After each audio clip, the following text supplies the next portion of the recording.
Hello दोस्तों, आज के इस वीडियो में देखेंगे क्लास 12 के हिंदी का दूसरा पाठ का वीवीआई ऑब्जेक्टिव क्वेश्चन जो आपके फाइनल इंटर परीक्षा 2024 के लिए ना बहुत महत्वपूर्ण है। तो आप लोग ना वीडियो को पूरा लास्ट तक देखिएगा। और इसके पहले ना आप लोग का गढ़ पाठ का 13वां चैप्टर का पूरा ऑब्जेक्टिव क्वेश्चन कंप्लीट करवा दिए हैं, तो उसका लिंक हम डिस्क्रिप्शन बॉक्स में दे देंगे, वहां से आप लोग जाकर वीडियो को पूरा कंप्लीट कर लीजिएगा।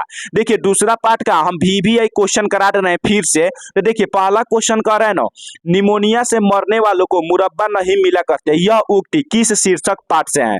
देखिए निमोनिया से मरने वाले को मुरब्बा नहीं मिला करते, यह जो उक्ति है ना यह किस पाठ का है। तो देखिए इसका सही आंसर होगा ना ऑप्शन नंबर ए, उसने कहा था। उसने कहा था जो पाठ है ना इसी का यह उक्ति है। अगला क्वेश्चन कह रहे हैं ना, वजीरा सिंह किस कहानी का पात्र है। वजीरा सिंह है ना वह किस कहानी का पात्र है।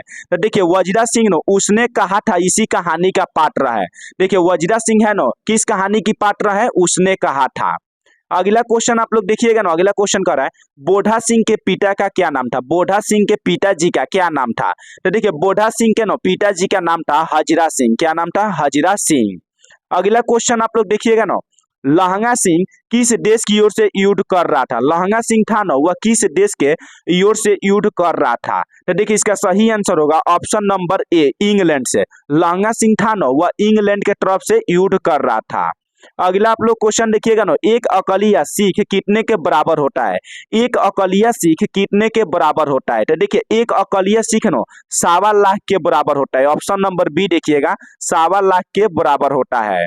अगला क्वेश्चन कर रहा है ना, सूबेदारनी किस कहानी की पात्रा है। सूबेदारनी है ना यह किस कहानी की पात्रा है। तो देखिए सूबेदारनी है ना यह उसने कहा था जो कहानी है ना इसी की पात्रा है। उसने कहा था जो कहानी है इसकी पात्रा कौन है, सूबेदारनी है। अगला क्वेश्चन आप लोग देखिएगा ना, हिंदी कहानी के विकास में मील के पत्थर कौन सी कहानी मानी जाती है। हिंदी कहानी के विकास में ना मील का जो पत्थर है यह कौन सी कहानी मानी जाती है। तो देखिए इसको ना उसने कहा था कहानी मानी जाती है। इसको ना उसने कहा था जो आपका कहानी है ना यही माना जाता है। अगला क्वेश्चन देखिएगा ना, तेरी कुरमाई हो गई किस कहानी से संबंध है। तेरी कुरमाई हो गई यह किस कहानी से संबंध है। तो देखिए तेरी कुरमाई हो गई ना यह जो संबंध है यह उसने कहा था जो कहानी है ना इसी से संबंध है। तेरी कुरमाई हो गई यह उसने कहा था जो कहानी है ना इसी का संबंध है। अगला क्वेश्चन आप लोग देखिएगा ना, बूढ़ का कांटा रचना किनकी रचना है। बूढ़ का कांटा रचना किनकी रचना है। तो देखिए यह चंद्रधर शर्मा गुलेरी की रचना है। चंद्रधर शर्मा गुलेरी की रचना है। अगला क्वेश्चन आप लोग देखिएगा ना, चंद्रधर शर्मा गुलेरी किस सती के प्रमुख लेखक थे। चंद्रधर शर्मा गुलेरी है ना किस सती के प्रमुख लेखक थे। तो यह 20वीं सदी के प्रमुख लेखक थे। चंद्रधर शर्मा गुलेरी ना 20वीं सदी के प्रमुख लेखक थे। अगला क्वेश्चन कर रहे हैं ना, गुलेरी जी ने कुल कितनी कहानियां लिखी। गुलेरी जी है ना वह कुल कितने कहानी लिखे थे। तो देखिए यह 3 वो कहानी लिखे थे। गुलेरी जी कितने कहानी लिखे थे, 3 कहानी लिखे थे। तो आप लोग ट्रिक से याद रखिए, गुलेरी कितना अक्षर का है, 3 अक्षर का। तो ये 3 वो कहानी लिखे थे। गुलेरी 3 अक्षर का है तो ये 3 वो कहानी लिखे थे। आप लोग ट्रिक से याद रखिएगा। अगला क्वेश्चन कर रहे हैं ना, उसने कहा था कहानी का नायक है। उसने कहा था कहानी का नायक कौन है।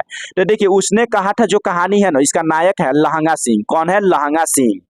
अगला क्वेश्चन देखिएगा ना, निम्न में से कौन सी रचना गुलेरी जी की नहीं है। निम्न में से ना कौन सी रचना है जो गुलेरी जी की नहीं है। तो देखिए इसका सही आंसर होगा ना ऑप्शन नंबर डी, हारे का हरिनाम। हारे का हरिनाम है ना यह गुलेरी जी का रचना नहीं है। अगला क्वेश्चन कह रहे हैं उसने कहा था कहानी है। उसने कहा था जो कहानी है ना वह कैसी कहानी है। तो देखिए इसको आप लोग याद रखिएगा। इसका सही आंसर होगा ना इनमें से सभी। ऑप्शन नंबर डी आप लोग देखिएगा, इनमें से सभी। देखिए यह जो कहानी है ना यह युद्ध की कहानी है, दूसरा दिव्य प्रेम की कहानी है, और तीसरा आप लोग का हो जाएगा प्रेम पर बलिदान की कहानी है। अगला क्वेश्चन कह रहे हैं ना, उसने कहा था कहानी में किस शहर का चित्रण है। उसने कहा था जो कहानी है ना इसमें किस शहर को दिखाया गया है। तो इसमें ना अमृतसर शहर को दिखाया गया। किस शहर को, अमृतसर। अगला क्वेश्चन कह रहे हैं ना, लहंगा सिंह के गांव का क्या नाम है। लहंगा सिंह के गांव का क्या नाम है। तो देखिए लहंगा सिंह के गांव का नाम है माझे।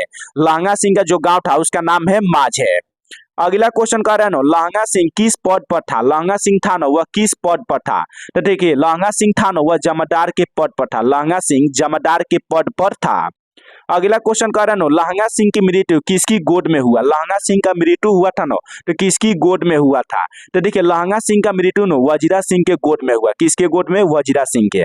अगला क्वेश्चन कर रहे हैं ना, लहंगा सिंह किस पद पर था? लहंगा सिंह था ना, वह किस पद पर था? तो देखिए लहंगा सिंह ना जमादार के पद पर था। अगला क्वेश्चन देखिएगा ना, लहंगा सिंह की मृत्यु किसकी गोद में हुआ? देखिए लहंगा सिंह का जो मृत्यु हुआ था ना, किसके गोद में हुआ? तो देखिए लहंगा सिंह का मृत्यु ना वजीरा सिंह के गोद में हुआ। अगला क्वेश्चन कर रहे हैं ना, पलटन का विदूषक कौन था? पलटन का विदूषक कौन था? तो देखिए पलटन का विदूषक का नाम था वजीरा सिंह। अगला क्वेश्चन कह रहे हैं ना, सूबेदार हाजरा सिंह के लड़के का क्या नाम था? सूबेदार हाजरा सिंह का जो लड़का था ना, उसका क्या नाम था? तो देखिए हाजरा सिंह के लड़के का नाम था बोढ़ा सिंह। ऑप्शन नंबर ए देखिएगा, बोढ़ा सिंह। अगला क्वेश्चन कर रहा है ना, भारतीय सिपाहियों को किसके साथ संघर्ष हुआ? भारत के सिपाही को ना किसके साथ संघर्ष हुआ था? तो देखिए जर्मनी के साथ संघर्ष हुआ। भारत के जो सिपाही थे ना, उनको जर्मनी के साथ संघर्ष हुआ।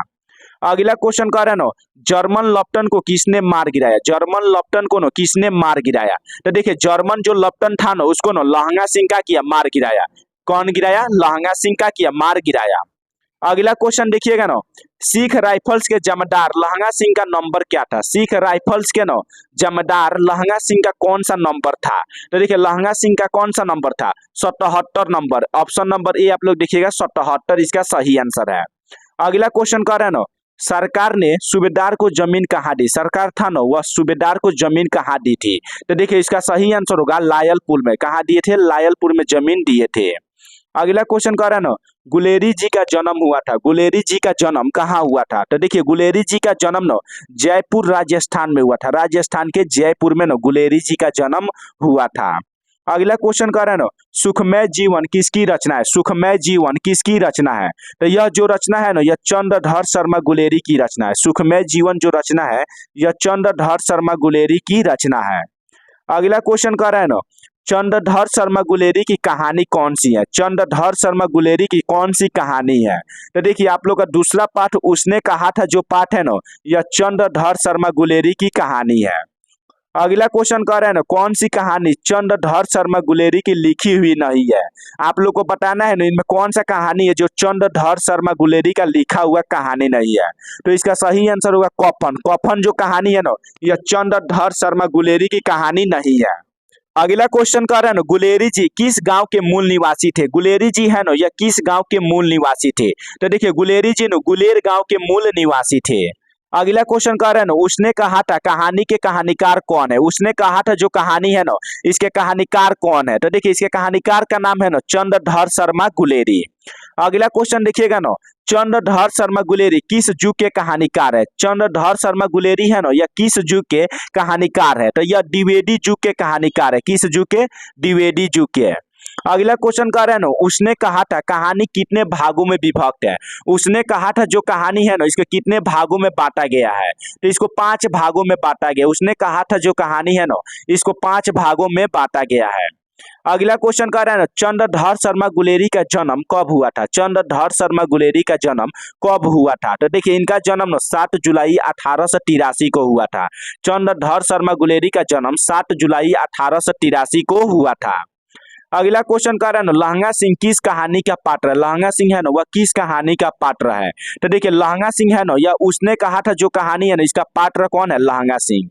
अगला क्वेश्चन कह रहे हैं ना, उसने कहा था किस प्रकार की कहानी है? उसने कहा था जो कहानी है ना, यह किस प्रकार की कहानी है? तो देखिए उसने कहा था जो कहानी है ना, यह कर्म प्रधान की कहानी है। कैसी कहानी है? कर्म प्रधान की कहानी है। देखिए दूसरा पार्ट का ना टोटल 42 गो ऑब्जेक्टिव हम क्वेश्चन कंप्लीट करवा दिए हैं, और इसके पहले हम 13 पार्ट तक पूरा क्वेश्चन कंप्लीट करवा दिए, तो उसका लिंक हम डिस्क्रिप्शन बॉक्स में दे देंगे। वहां से आप लोग जाकर वीडियो को कंप्लीट देख लीजिएगा। आपके हिंदी के एग्जाम में जितना ऑब्जेक्टिव क्वेश्चन रहेगा ना पार्ट से, सब क्वेश्चन इसी में से रहेगा। तो आप लोग वीडियो को जाकर पहले पूरा कंप्लीट कर लीजिएगा। और फिजिक्स, केमिस्ट्री, बायोलॉजी का ना हम पूरा लगभग VBI सब्जेक्टिव क्वेश्चन डाल दिए हैं, तो आप लोग प्ले लिस्ट में जाकर पूरा कंप्लीट वीडियो को देख लीजिएगा। और आप लोग ना वीडियो को ज्यादा से ज्यादा शेयर कीजिएगा।